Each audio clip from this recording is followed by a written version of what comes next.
ginagawang politika na naman. Thank you, Mr. President. That's what we wanted to do. Remove it from politics. Don't politicize this. It's simple numbers dito. Simple lang to.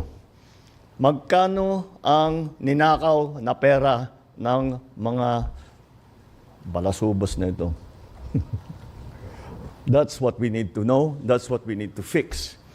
And now that you bring it up, one of the things that we are looking at, dahil iniisip ko, kakasuhan natin sila. Then, okay, the cases will go on.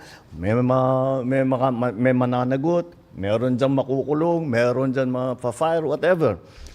Para sa akin, kailangan buuhin nila yung project. Dahil, kung titignan ninyo, may warranty lahat yung project na yan.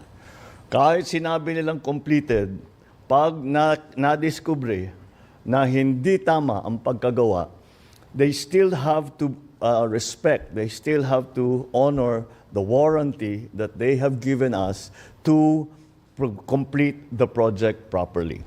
So we can still go back to them at sasabihin natin sa kanila, balikan ninyo yung walang kwentang project na ginawa ninyo at ayusin ninyo ng maganda. Out of your own pocket.